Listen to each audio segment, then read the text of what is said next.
말씀 제목 따라해 보겠습니다. 천지의 주제이신 하나님.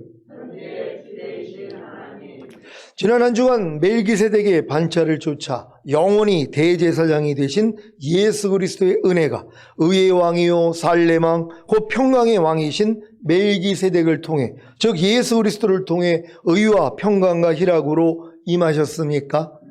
여러분, 천국은 너희 안에 있다 이렇게 얘기를 한단 말이에요. 그러니까 천국은 여러분 안에 있는데 성령 안에서 의와 평강과 희락이라는 것이, 그러니까 주님은 여러분들에게 다 의와 평강과 희락을 주시기를 원한단 말이에요. 근데 뭐가 의예요? 예수 그리스도가 하나님의 의란 말이에요. 또한 여러분도 하나님의 의예요. 그래서 여러분이 하나님의 의답게 살 때만이 평강과 희락을 누릴 수 있다는 것이, 그러니까 여러분의 평강이 깨지고 희락이 깨지는 이유가 뭐예요? 여러분이 의롭지 않기 때문이란 말이에요. 그러니까 하나님 앞에 합당하지 못할 때 일단은 평강이 깨지고 희락이 깨져야 되는 것이에요. 근데 이제 여러분들이 지금 믿음에서는 평강이 깨지고 희락이 깨지는 걸 금방 눈치챈단 말이에요. 아, 또 내가 의롭지 못했더니, 하나님의 마음으로 행하지 못했더니 내 마음이 평강이 깨지고 희락이 사라졌구나. 즉시로 하니까 돌이킨단 말이에요. 그래가지고 주님께 죄사함과 의롭다함을 얻으니까 바로 평강과 희락을 누리는 자가 되는 것이에요. 그러니까 이렇게 항상 의와 평강과 희락을 누리고 있을 때 주님이 오시면 여러분 다 올라가는 것이란 말이에요. 근데 여러분이 의와 평강과 희락이 깨져버렸다면 주님이 오실 때 못 올라간단 말이에요. 그러니까 여러분들이 항상 깨어 있을 때, 하나님 앞에 합당하지 못할 때 평강이 깨지고 희락이 깨지는 게 여러분에게 복이 돼야 되는 것이에요. 왜? 즉시로 돌이킬 수 있으니까. 그러니까 항상 여러분은 성령 안에서 의와 평강과 희락을 누리는 게 기본적인 삶이 되셔야 된단 말이에요. 이렇게 살 수 있는 여러분 되시기를 바랍니다. 제가 선포한 하나님의 말씀을 통해 성령 세례의 필요성을 깨달으신 분도 계시고, 자신이 아직 성령 세례를 받은 것이 아니라 거듭났을 뿐이라는 사실을 깨달은 분들도 계실 것입니다. 그래서 간절히 성령 세례 받기를 위해 기도하시는 분들이 계시고, 반면에 자신이 성령 세례를 받았는가에 대한 의구심, 곧 의심하고 두려운 마음 때문에 힘들어하시는 분들도 계실 것입니다. 특히 마지막 때를 준비하고 계신 분들이 등을 가지고 신랑을 맞으러 나간 10처녀 중에 슬기로운 5처녀는 들림받고 미련한 5처녀가 남겨지게 된 원인이 거듭난 후에 성령 세례를 받지 못했기 때문이라는 제 설교로 인해 더 힘들어진 분들도 계실 것입니다. 하지만 자신이 거듭났으므로 당연히 성령 세례를 받았다고 굳게 믿기에 아버지 하나님께 성령 세례를 구하지 않으므로 성령 세례를 받지 못해 이 세상에 남겨진다면 이것만큼 억울하고 안타까운 일이 어디에 있겠습니까? 대부분의 신자들은 예수님을 구세주로 영접하며 거듭나는 동시에 성령 세례를 받은 것이라는 목사님들의 말씀을 굳게 믿기에 자신은 이미 성령 세례를 받은 줄로 합니다. 그래서 한 번도 아버지 하나님께 성령 세례를 구한 적이 없는 신자들도 계실 것입니다.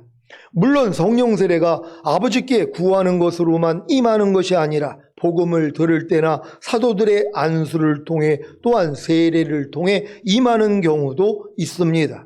어느 방면으로나 성령 세례를 받는다면 크게 나타나는 현상은 죄를 이기는 권능과 봉사에서의 권능, 성령의 9가지 열매와 전도의 열매로 나타나는 것이 일반적입니다.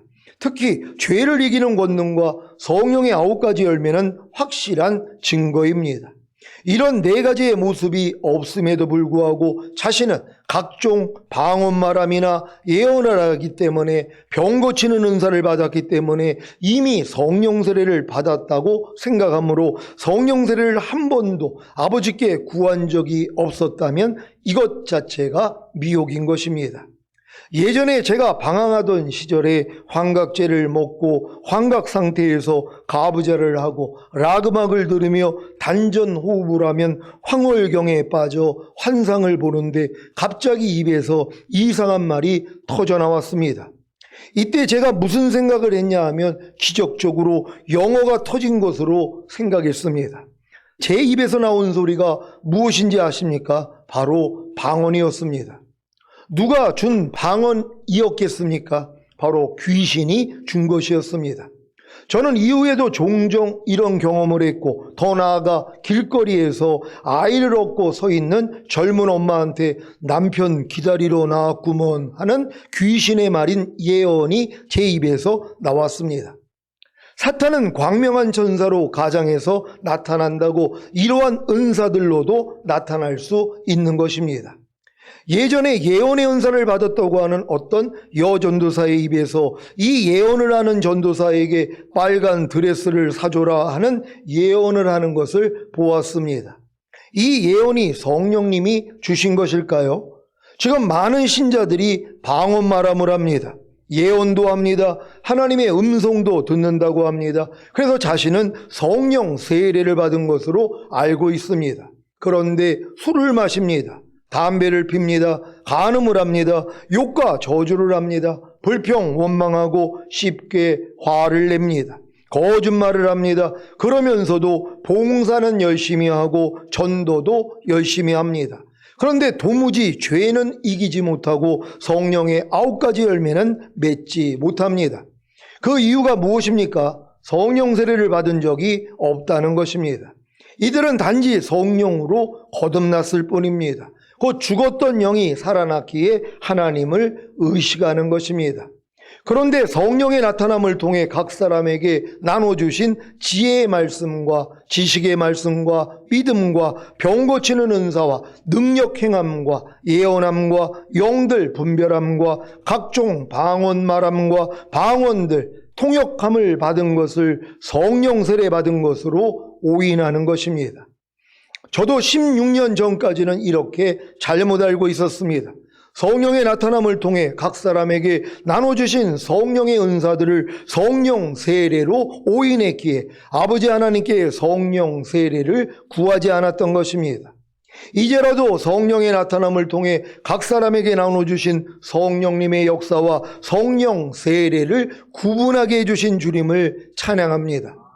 거듭난 영 안에 거하시는 성령님의 역사만으로는 죄와 사탄을 이길 수 없고 성령의 9가지 열매를 맺을 수 없습니다.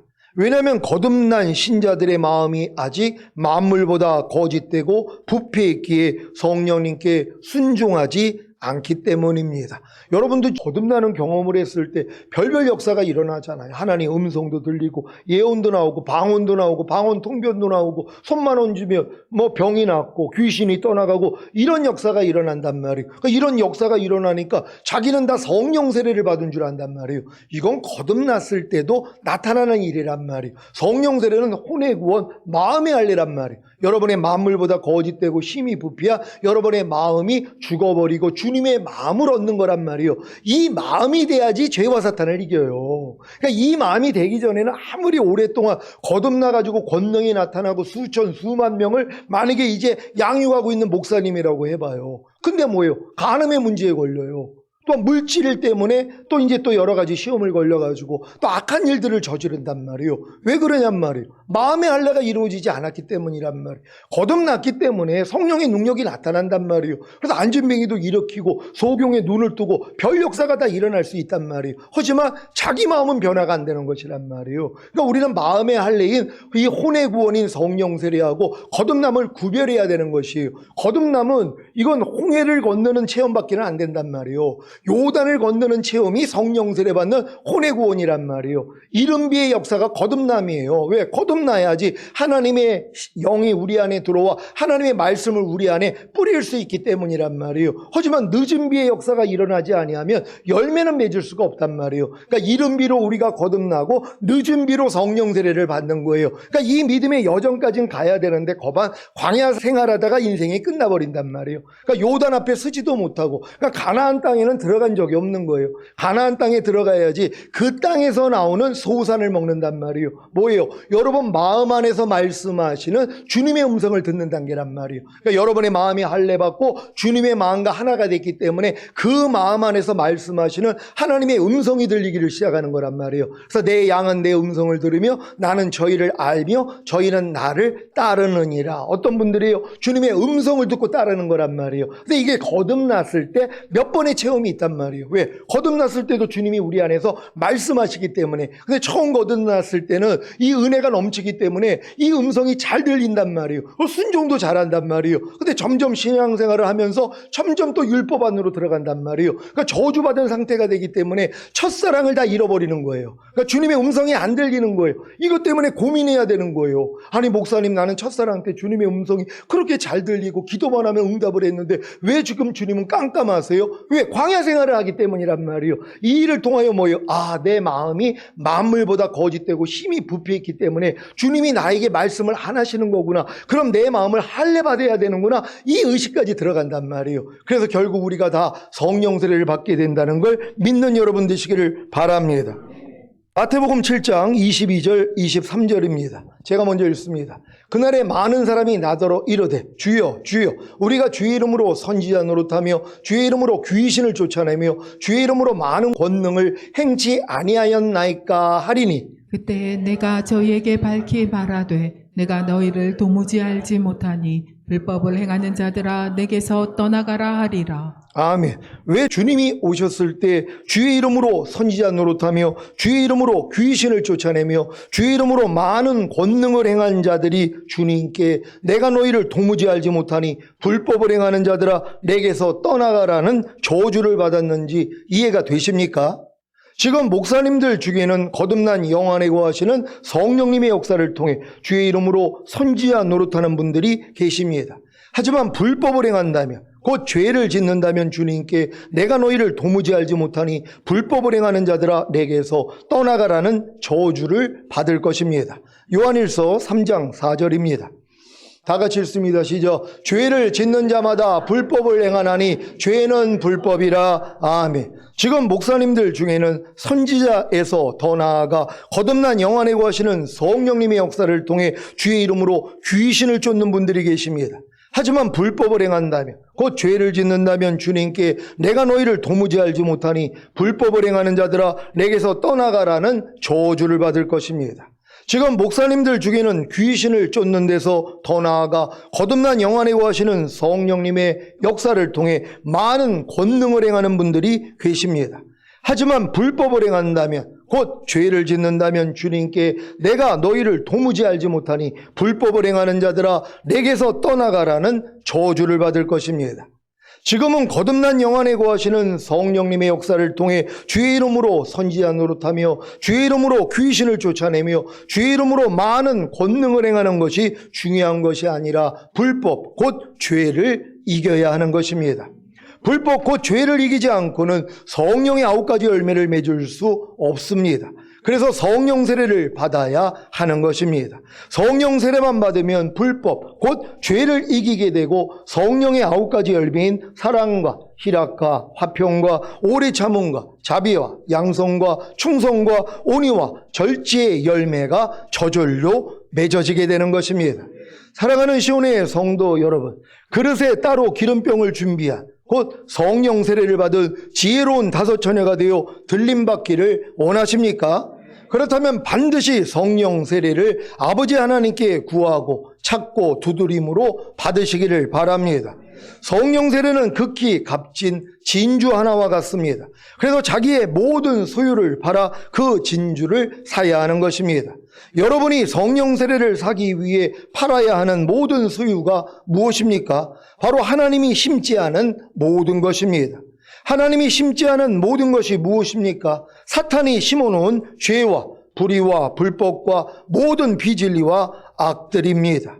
이것을 다 팔아서 극히 값진 진주 하나인 성령 세례를 사야 하는 것입니다. 여러분은 사탄이 심어놓은 죄와 불의와 불법과 모든 비진리와 악들을 다 팔아버림으로 극히 값진 진주 하나인 성령 세례를 살 수 있습니까? 어느 누구도 살 수 없습니다. 불가능한 것입니다. 그래서 다시 한번 유월절 어린 양이신 예수님의 보혈의 공로를 입어야 하는 것입니다. 그러니까 여러분들이 우리가 성령 세례 받기 위하여서 우리가 지금 배운 게 있단 말이에요. 여러분의 죄와 불의와 불법 모든 비진리 악들을 다 버려야지 성령 세례가 임하는데 이걸 버리려고 노력한 사람이 뭘 깨달아요? 안 된다는 거예요. 내 힘으로 내가 아무리 거듭나서 귀신을 쫓고 권능을 행하고 선지자 노릇을 해도 내 안에 있는 이 죄와 불법, 불의, 모든 비진리 악들을 다 버릴 수가 없구나. 하나님, 난 이걸 다 버려야지 내가 성령 세례를 얻을 수 있다며 나는 안 됩니다. 여기까지 가셔야 된단 말이에요. 그럴 때 뭐예요? 어린 양의 피가 이미 여러분의 그 죄를 다 사하시고 여러분에게 성령 세례를 주시기 위해서 죽으셨다는 이 은혜가 임하는 것이란 말이에요. 그러니까 하나님의 은혜는 뭐예요? 겸손한 자만 받는단 말이에요. 근데 누가 겸손해져요? 하나님의 말씀을 지키려고 노력을 해야지 나는 안 돼요까지 가야지 겸손해진단 말이에요.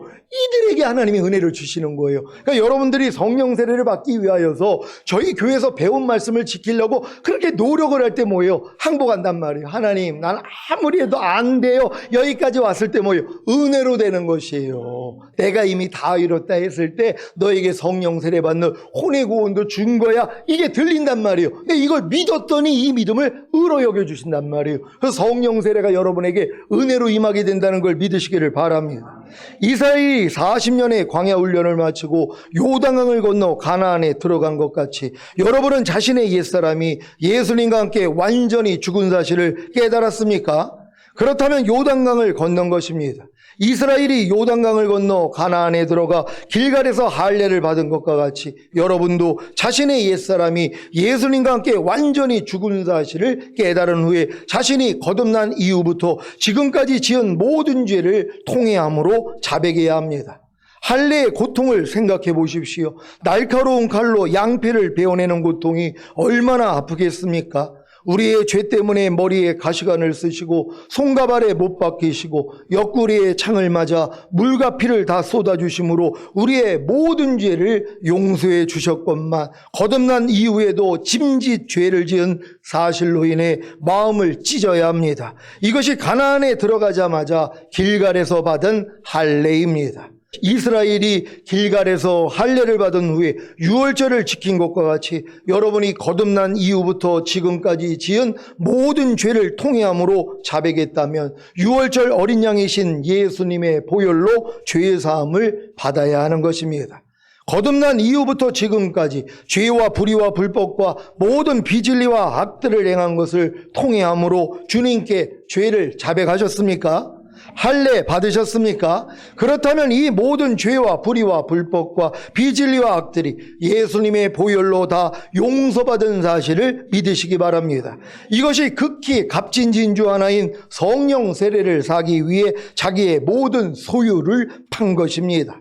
여러분 자신이 극히 값진 진주 하나인 성령 세례를 사기 위해 자기의 모든 소유인 죄와 불의와 불법과 모든 비진리와 악들을 다 팔아버리고 더 이상 자기 소유로 삼지 않는 것은 불가능한 일입니다.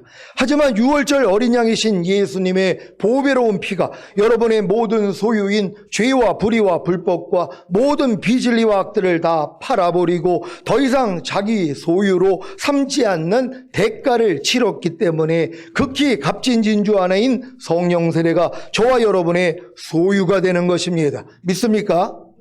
요단강을 건너 가나안에 들어와 길갈에서 할례를 받고 유월절을 지킨 이스라엘 앞에 누가 나타났습니까? 바로 여호와의 군대 장관으로 상징되는 주님이십니다. 여호수아가 주님 앞에 무릎을 꿇은 후에야 가나안의 철옹성인 여리고를 무너뜨린 것과 같이 거듭난 후부터 지금까지 지은 모든 죄를 통회함으로 자백하고 죄사함을 받은 여러분에게 성령 세례가 임하면 도저히 버리지 못했던 죄가 버려지는 것입니다. 이 경험을 시작으로 성령님만 쫓아 행한다면 몸 안에 깊이 거하고 있던 죄와 불의와 불법과 모든 비진리와 악들을 다 몰아내고 성령 충만을 이루게 되는 것입니다. 이 일을 이루기 위해 살려주는 영으로 곧 생명을 주시는 영이 되셔서 여러분 안에 거하시는 예수 그리스도를 찬양합니다. 히브리서 7장 4절로 10절입니다. 제가 먼저 읽습니다.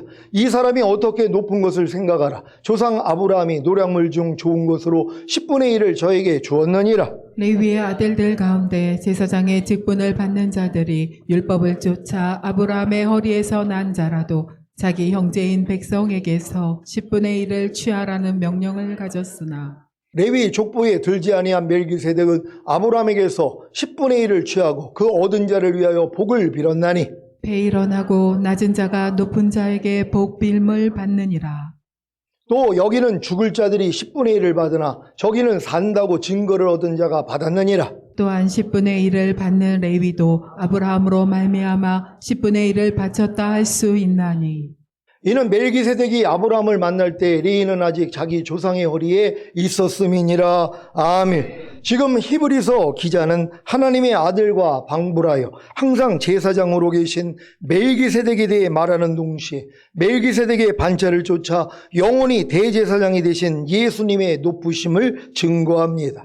하나님의 아들과 방불한 멜기세덱의 위대하심을 이해하는 것은 대제사장이신 예수 그리스도의 위대하심을 이해하는 데 도움이 됩니다. 히브리인들은 선택된 민족인 이스라엘의 조상인 아브라함과 대제사장인 아론과 하나님이 모세를 통해 율법을 주신 것을 자랑으로 여겼는데 이 모든 점에 있어서 멜기세덱은 아브라함보다 우월하고 아론보다 우월하며 율법보다 우월합니다. 멜기세덱이 아브라함보다 우월하다는 것은 첫째로 아브라함이 멜기세덱에게 11조를 드린 사실로 증거할 수 있습니다. 율법에 의하면 제사장들이 자기 형제인 백성에게서 11조를 받았으나 여기서는 멜기세덱이 온 민족의 아버지인 아브라함으로부터 11조를 받았습니다.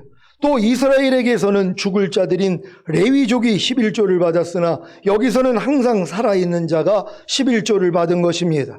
그리고 11조를 받은 레위까지도 아브라함 안에서 멜기세덱에게 11조를 드린 것입니다. 이 모든 것은 하나님의 섭리에 따라 대제사장이신 예수 그리스도의 위대하심을 제때 드러나기 위해 감추어 두신 예언입니다.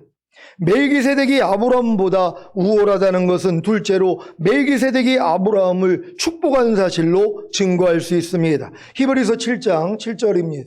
다 같이 읽습니다. 시작. 배 일어나고 낮은 자가 높은 자에게 복빌물 받느니라. 아멘. 누가 복을 빌 수 있습니까? 축복권이 누구에게 있습니까? 낮은 자입니까? 아니면 높은 자입니까? 성경은 낮은 자가 높은 자에게 복빌물 받는다고 하고 있습니다. 곧 높은 자가 낮은 자에게 축복하는 것입니다. 이것이 질서입니다. 멜기세덱이 아브라함을 축복한 장면이 창세기 14장에 나와 있습니다. 네 왕이 소돔과 고모라의 모든 재물과 양식을 빼앗아가고 소돔에 거하는 아브라함의 조카 롯도 사로잡고 그 재물까지 노략하여 갔을 때 아브라함이 집에서 길리고 연습한 자 318인을 거느리고 단까지 쫓아가서 모든 빼앗겼던 재물과 자기 조카 롯과 그 재물과 또 부녀와 인민을 다 찾아왔습니다. 이때 멜기세덱이 떡과 포도주를 가지고 나와 아브라함을 축복한 것입니다. 창세기 14장 19절 20절입니다. 제가 먼저 읽습니다. 그가 아브라함에게 축복하여 가로되 천지의 주제요 지극히 높으신 하나님이여 아브라함에게 복을 주옵소서. 너희 대적을 내 손에 붙이신 지극히 높으신 하나님을 찬송할지로다. 아멘. 아브라함이 그 얻은 것에서 10분의 1을 멜기세덱에게 주었더라. 아멘.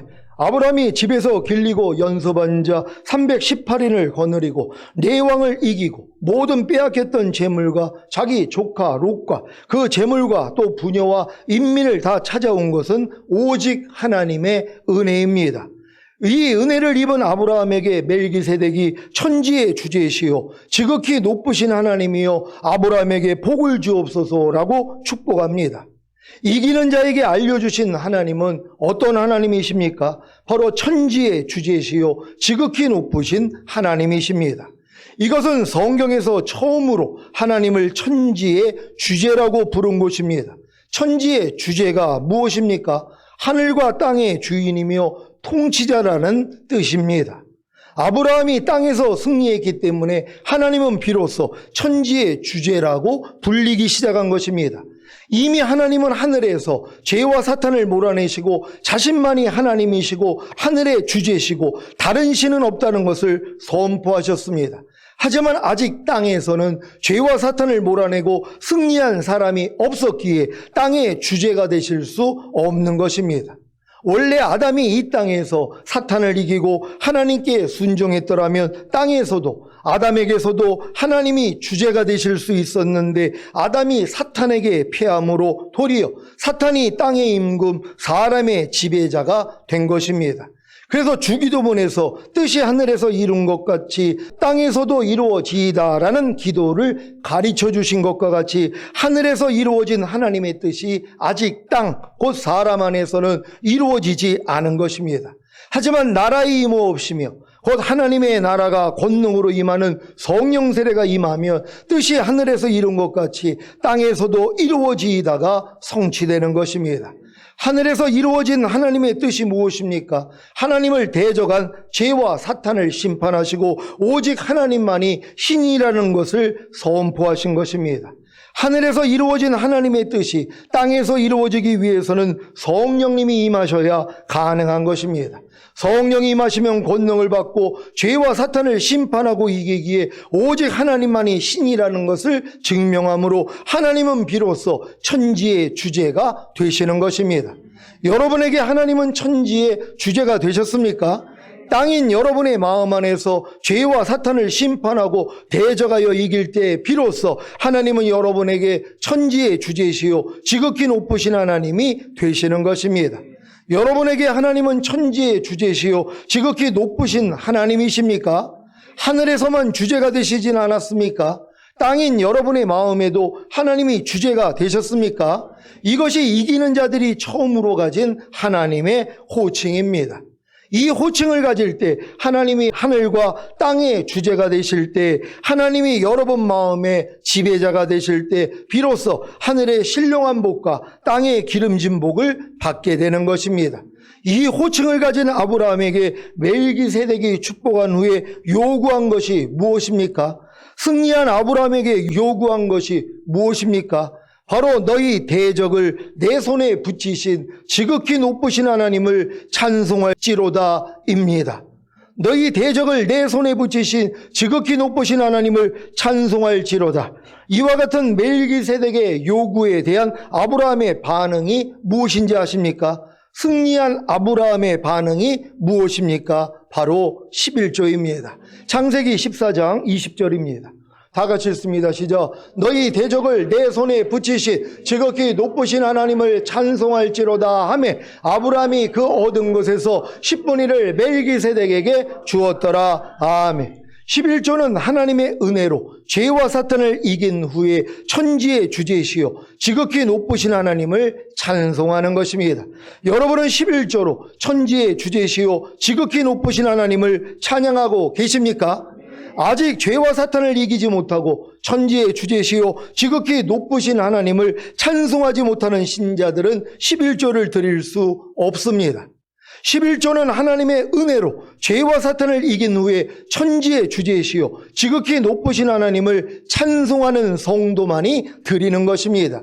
그래서 이기는 자가 되었기에 휴거되는 것입니다. 여러분은 11조를 드리고 계십니까? 그렇다면 죄와 사탄을 이기고 하나님이 천지의 주제시요 지극히 높으신 하나님이심을 간증하는 것입니다. 이 간증을 가진 신자는 더 이상 하나님 외에 다른 것을 의지하지 않습니다. 그리고 다른 이들에게도 하나님이 천지의 주제시요 지극히 높으신 하나님이심을 간증합니다. 그래서 이 복을 받는 것입니다. 말라기 3장 8절로 12절입니다. 제가 먼저 읽습니다. 사람이 어찌 하나님의 것을 도적질하겠느냐? 그러나 너희는 나의 것을 도적질하고도 말하기를 우리가 어떻게 주의 것을 도적질하였나이까 하도다. 이는 곧 11조와 헌물이라. 너희 곧 온 나라가 나의 것을 도적질하였으므로 너희가 저주를 받았느니라. 만군의 여호와가 이르노라. 너희의 온전한 11조를 창고에 들여 나의 집에 양식이 있게 하고 그것으로 나를 시험하여 내가 하늘 문을 열고 너희에게 복을 쌓을 것이 없도록 붙지 아니하나 보라. 만군의 여호와가 이르노라. 내가 너희를 위하여 황충을 금하며 너희 토지 소산을 멸하지 않게 하며 너희 밭에 포도나무의 과실로 기한 전에 떨어지지 않게 하리니. 다 같이 너희 땅이 아름다워짐으로 열방이 너희를 복되다 하리라. 만군의 여호와의 말이니라. 아멘. 사랑하는 시온의 성도 여러분, 죄와 사탄을 이기고 하나님이 천지의 주제시요 지극히 높으신 하나님이심을 간증하는 찬송인 11조를 드리시고 다른 이들에게도 하나님이 천지의 주제시요 지극히 높으신 하나님이심을 간증함으로 하나님께 영광을 돌리시기를 우리 주 예수 그리스도의 이름으로 축원합니다.